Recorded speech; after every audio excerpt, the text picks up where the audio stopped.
안녕하세요. 오늘은 LGU 플러스의 2025년 반기 보고서를 좀 깊게 들여다보겠습니다. 네, 특히 투자 관점에서 청취자께서 꼭 아셔야 할 내용들, 성장 동력이라든지 재무 상태, 또 유의할 점들, 이런 것들 중심으로 한번 파헤쳐 보죠. 네, 좋습니다. 마침 LG 유포어스가 AX 컴퍼니 선언도 하고 좀 변화가 많은 시기잖아요. 맞아요. 그래서 현재 성과랑 또 미래 전략을 꼼꼼하게 짚어보는 게 중요할 것 같습니다. 안정적인 사업 위에 뭘 더 쌓아 올리는지 투자자 시선으로 한번 보시죠. 좋습니다. 그럼 가장 기본이죠. 실적부터 한번 볼까요? 2025년 2분기 성적표 나왔죠? 네, 나왔습니다. 보고서를 보니까요. 2분기 연결 기준 서비스 수익이 3조 16억 원, 전년 동기 대비 한 2.5% 늘었네요. 네, 별도 기준으로 봐도 2조 7,980억 원이니까 이것도 2.5% 성장이고요.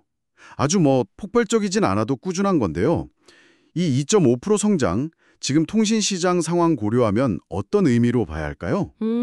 말씀하신 대로 성장률 숫자만 보면 아주 높다고는 할 수 없겠죠. 네, 근데 이게 지금 통신 시장이 거의 성숙기에 접어들었고 경쟁도 굉장히 치열하잖아요. 그렇죠. 그걸 감안하면 꽤 안정적인 성과다 이렇게 평가할 수 있습니다. 특히 별도 기준 수익을 좀 뜯어보면요. 여전히 무선 서비스가 한 58%로 제일 크고요. 아, 역시 무선이군요. 네, 그리고 스마트홈 그러니까 IPTV랑 초고속 인터넷 이게 한 23.3%, 기업 인프라 부문이 15.6% 정도 됩니다. 어느 한쪽으로 막 쏠린 게 아니라 각자 좀 제 몫을 해주면서 안정적인 기반을 다지고 있다. 이렇게 볼 수 있겠죠? 그리고 단말 수익은 연결 기준으로 8,280억 원이었고요. 그렇군요. 안정적인 실적도 좋은데 사실 투자자들한테는 배당도 참 중요하잖아요. 그럼요. LGU 플러스가 2022년에 배당 성향 목표를 40%로 올렸다고 했는데 이번 중간 배당도 주당 250원으로 결정했네요. 네, 맞습니다. 이게 과거 그러니까 제 28기, 29기에도 250원씩 중간 배당했던 걸 보면 주주 환원하려는 의지는 좀 확실해 보이는데요. 그렇죠. 배당 정책이 좀 예측 가능하면 장기 투자자들한테는 매력적인 요소가 되거든요. 네. 그리고 2021년에는 1,000억 원 규모로 자사주 매입도 했었고요. 꾸준히 주주 가치를 좀 챙기려는 모습, 이건 긍정적으로 볼 수 있겠습니다. 좋습니다. 그럼 이제 핵심 사업들 하나씩 좀 더 파고 들어가 보죠. 역시 제일 중요한 건 무선 사업일 텐데 5G 가입자 지금 얼마나 되나요? 네, 2025년 2분기 말 기준으로 보면요. 전체 무선 회선 수가 거의 3천만, 정확히는 2,992만 개입니다. 와, 3천만. 네, 여기서 좀 주목할 게 5G 스마트폰 가입자인데요. 893만 명. 이게 전체 핸드셋 가입자 중에서 차지하는 비중이 79.9%, 거의 80%예요. 80%요? 와, 진짜 높네요. 네, 5G로 전환이 굉장히 빠르게 되고 있다는 거죠. 그 과기정통부 자료 기준으로 보면 2025년 3월 MNO 총 회선 시장 점유율은 한 28.5% 수준 유지하고 있습니다. 오지 비중이 80%에 육박한다니 정말 대단한데요. 혹시 이게 그 가입자당 평균 매출, AIPRU라고 하죠. 이걸 끌어올리는 데는 얼마나 기여하고 있는지 보고서에 좀 구체적인 언급이 있었나요?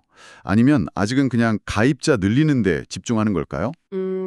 보고서에서 그 오지 전환율하고 ARPU 관계를 막 직접적으로 상세하게 밝히진 않았는데요. 아, 네. 일반적으로는 오지 요금제가 LTE보다 높으니까 오지 가입자가 늘면 당연히 ARPU 상승에는 긍정적인 영향을 주는 핵심 요인이 됩니다. 그렇죠. 다만 최근에 LGU 플러스가 월 3만 원대 오지 미니 같은 좀 저렴한 요금제를 내놓거나 청년 대상 혜택 연령을 만 34세까지 확대한 걸 보면요. 네, 그런 뉴스 봤어요. 단순히 비싼 요금제 가입자만 늘리는 게 아니라 오지 가입자 저변 자체를 넓히려는 그런 전략도 같이 쓰고 있다. 이렇게 봐야 합니다. 그렇군요. 경쟁이 워낙 치열하니까 가입자 기반 지키면서 질적 성장도 고민해야 하는 그런 상황이군요. 알겠습니다. 자, 다음은 스마트홈, IPTV랑 초고속 인터넷인데 이쪽 성장세는 좀 어떤가요? IPTV 누적 가입자는 한 570만 명 가까이 569만 9천 명 됐고요. 전년 동기 대비 3.3% 늘었습니다. 네. 초고속 인터넷은 547만 9천 명, 이건 전년 동기 대비 4.0% 증가했네요. 둘 다 꾸준히 늘고 있는데 초고속 인터넷 쪽 증가율이 조금 더 높게 나왔습니다. 근데 요즘 넷플릭스다 뭐다 해서 OTT 때문에 IPTV 시장 성장이 예전 같지 않다는 말도 많잖아요. 아, 그렇죠. 이런 변화에 LG U+는 어떻게 대응하고 있습니까? 그게 참 재미있는 부분인데요. LG U+는 OTT를 그냥 경쟁자로만 보는 게 아니라 오히려 좀 품으려는 전략을 쓰고 있어요. 최근에 업그레이드한 U+ TV 넥스트 2.0 그리고 여러 OTT랑 방송 VOD를 한데 모아서 볼 수 있는 U플레이 같은 거요. 아, 그런 서비스들이 있었군요. 그렇죠. 여러 개 따로 구독하고 앱 찾아다니는 불편함을 좀 덜어주면서 자기네 IPTV 플랫폼 경쟁력을 높이려는 거죠. 동시에 초고속 인터넷 쪽에서는 기존 1기가 상품 말고 2.5기가 상품을 추가한다든지 해서 기가 인터넷 라인업을 좀 강화하고 있고요. 품질로 승부하려는 거죠. 스마트홈이 안정적으로 성장하는 한편 기업 시장에서는 뭔가 좀 더 미래 잠재력이 큰 쪽에 주목하는 것 같아요. IDC, 인터넷 데이터 센터 사업이요. 최근에 투자가 아주 활발하죠. 맞습니다. 이게 클라우드 전환, 또 AI 개발, 빅데이터 분석 이런 수요가 정말 폭발적으로 늘면서요. IDC는 통신사한테 굉장히 중요한 미래 먹거리가 되고 있습니다. 네. LG U+도 2023년 10월에 평촌 E센터를 성공적으로 열었고요. 최근에는 경기도 파주에 대규모 AIDC, 그러니까 AI 데이터 센터를 짓겠다고 발표해서 시장의 주목을 확 받았죠. 파주 AIDC요? 그 투자 규모가 상당하던데요. 6천억 원이 넘게 들어간다고요? 이게 그냥 설비 늘리는 걸 넘어서 LG U+의 B2B 사업 전략에서 어떤 의미가 있을까요? 네, 이게 토지랑 건물 사는 데만 1,000억 원이 넘고요. 1,053억 원, 건설하고 설비 투자까지 다 합치면 총 투자액이 6,156억 원. 정말 큰 프로젝트죠. 와. 2027년 5월 완공 목표인데요. 이게 단순히 서버 공간 빌려주는 임대 사업을 넘어서 고성능 컴퓨팅 자원이 꼭 필요한 AI 시대에 딱 맞춰서 특화된 인프라를 제공하겠다. 이런 의지를 보여주는 겁니다. 아하. 앞으로 AI 관련 기업 고객들 유치하는 데 아주 중요한 기반이 될 거고요. 실제로 2025년 2분기 IDC 사업 수익이 전년 동기 대비 5.0% 성장하면서 기대감을 좀 높이고 있습니다. 기업 회선이나 솔루션 사업은 기존처럼 안정적인 수익원 역할을 계속 해주고 있고요. LG U+가 최근 AX 컴퍼니, 그러니까 AI 전환 기업을 선언한 것도 빼놓을 수 없죠. 이게 그냥 구호가 아니라 실제 사업에 적용되는 모습들이 좀 보이는 것 같아요. 어떤 것들이 있나요? LG U+가 자체 개발한 초거대 AI 모델 익시즌, 그리고 스마트폰 같은 단말기에서 직접 돌아가는 온디바이스 AI 익시오, 이걸 공개했거든요. 익시엘은이랑 익시오. 이름이 재밌네요. 근데 구체적으로 익시즌 같은 초거대 AI, 이걸 통신사가 어떻게 쓰려는 거죠? 콜센터 효율화 같은 내부적인 용도인가요? 아니면 새로운 고객 서비스 창출? 둘 다라고 할 수 있습니다. 내부적으로는 말씀하신 대로 고객센터 업무 효율화 같은 데 쓸 수 있고요. 네. 고객 서비스 쪽에서는 이미 통화 내용을 자동으로 요약해주거나 실시간으로 보이스피싱 의심 통화를 감지해서 경고해주는 기능. 아, 그거 유용하겠네요. 네. 그리고 AI가 스팸 문자를 더 똑똑하게 걸러주는 필터링, 또 AI CCTV로 이상 상황 감지하는 서비스. 이런 것들을 벌써 선보이고 있습니다. AI 기술 확보하려고 외부 투자도 열심히 하는데요. AI 검색 기술 스타트업 포티투마루에 100억 원 전략적 투자도 했고요. 100억 원이요? 네. 그리고 IPTV에 AI를 접목한 AITV로 아예 미디어 시청 경험 자체를 바꾸겠다. 이런 포부도 밝힌 상태입니다. AI 말고 또 다른 신사업 축으로 전기차 충전 사업도 이제 본격적으로 시작했잖아요. 카카오 모빌리티랑 합작법인 LG U+ 볼트업, 이거 공식 출범했는데 시너지는 기대되지만 이미 경쟁이 워낙 치열한 시장이라 좀 우려도 있을 것 같아요. 후발주자인데 LG U+만의 차별화 전략 이런 게 있을까요? 좋은 지적이십니다. 분명 경쟁 치열하죠. LG U+는 2024년 6월에 LG U+ 볼트업을 공식 출범시키면서 지분 50% 플러스 1주를 확보해서 경영권을 가졌습니다. 아, 경영권을 확보했군요. 네. 기존 대 LG U+가 하던 충전 사업 부문을 한 349억 원 정도에 넘기고 양사가 각각 250억 원씩 총 500억 원을 추가로 넣어서 자본력도 갖췄고요. 차별화 전략이라면 역시 LG U+가 가진 아파트 단지 같은 B2B 영업망이나 인프라 구축 역량, 여기에 카카오 모빌리티가 가진 방대한 사용자 기반, 또 플랫폼 운영 노하우, 이걸 합치는 데서 시너지를 찾고 있는 거죠. 네, 그 조합이 중요하겠네요. 실제로 2025년 1월 기준으로 운영 충전기가 2만 기를 넘었고요. 시장 점유율도 6.7% 2025년 6월 기준까지 꾸준히 올리고 있습니다. 최근에는 자체 개발한 충전 플랫폼 볼트업 2.0도 내놓으면서 서비스 개선에 힘쓰고 있고요. 미디어 콘텐츠 제작사 스튜디오 X 플러스 U, 나 구독 플랫폼 유독, 이것도 계속 확장하고 있다는 점도 보고서에서 봤고요. 자, 그럼 연결 실적에 영향을 주는 주요 종속 회사들도 간단히 짚어볼까요? LG 헬로비전, 여기 상황은 좀 어떤가요? LG 헬로비전 주력인 케이블 TV 사업은 역시 IPTV 때문에 쉽지 않은 상황이긴 합니다. 그렇죠. 근데 뭐 가만히 있는 건 아니고요. MVNO 즉 알뜰폰 사업을 키우고 렌탈이나 지역 커머스 같은 새로운 사업 영역을 발굴하면서 좀 활로를 찾고 있습니다. 최근에는 IP 기반의 새로운 방송 서비스 헬로티비 프로 이걸 출시하는 등 기존 서비스 개선 노력도 하고 있고요. 미디어로그는 알뜰폰 U 플러스 U 모바일하고 중고폰 플랫폼 셀로, 여기가 핵심이군요. 네, 맞습니다.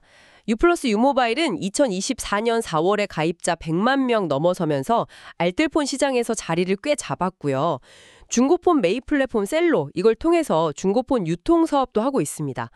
자체적인 미디어 콘텐츠 제작 역량도 있어서 앞으로 뭐 시너지 같은 것도 기대해 볼 수 있겠죠. 이 두 회사 실적이 LG U 플러스 연결 실적에 반영된다는 점 기억해 두시면 좋겠습니다. 네, 이제 투자 관점에서 좀 더 직접적인 고려 사항들, 이걸 정리해보죠. 연구 개발, R&D 투자나 설비 투자, 캐펙스 계획은 어떻습니까? 미래를 위한 투자가 제대로 되고 있는지 궁금한데요. 2025년 상반기 연구개발비는 741억 원 썼습니다. 매출액 대비한 0.98% 수준인데요.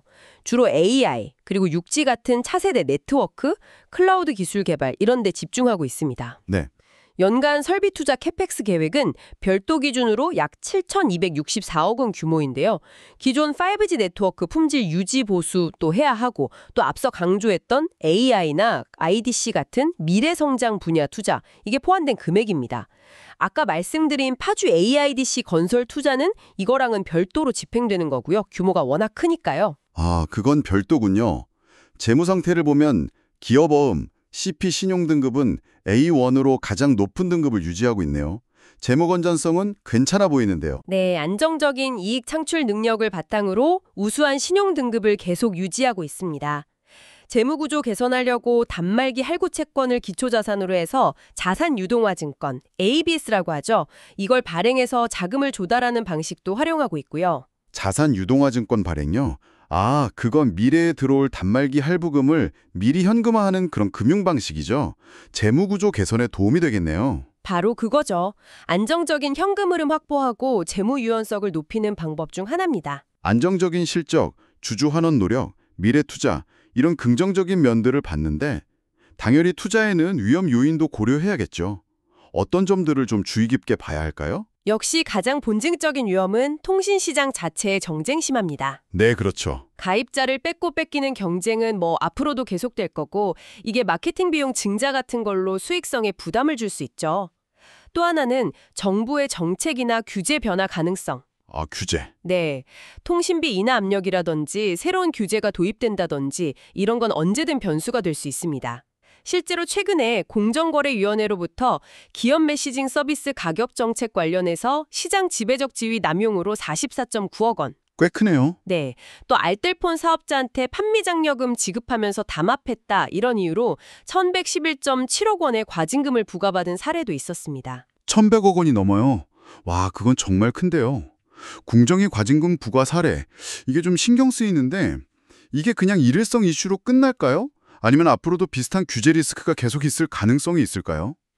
단정하기는 어렵습니다만 이런 사례들은 규제 당국이 통신시장의 공정경쟁 환경 조성에 계속 관심을 두고 있다는 신호로 볼 수는 있겠죠. 네. 따라서 투자자 입장에서는 이런 규제 리스크가 뭐 완전히 해소됐다 이렇게 보기보다는 앞으로도 유사한 이슈가 또 발생할 가능성을 염두에 두고 지켜볼 필요는 있어 보입니다. 그리고 2023년에 개인정보 유출 사고 있었잖아요. 그 이후에 사이버 보안 문제도 중요하게 봐야 할 것 같아요. 그때 보안 투자를 1,000억 원 규모로 늘린다고 했었는데 잘 진행되고 있나요? 네, 그 사건 이후에 정보보안 투자를 대폭 강화했습니다. 국제표준 정보보호 인증인 ISO 27001이라던가 IT 제품 보안성 평가하는 CC 인증 같은 거 이런 걸 획득하면서 보안 시스템 강화에 힘쓰고 있습니다. 하지만 사이버 위협이라는 게 계속 진화하니까요. 이것 역시 지속적인 투자와 관리가 필요한 영역입니다. 네. 오늘 LGU 플러스의 2025년 반기 보고서 투자 관점에서 정말 깊이 있게 훑어봤습니다.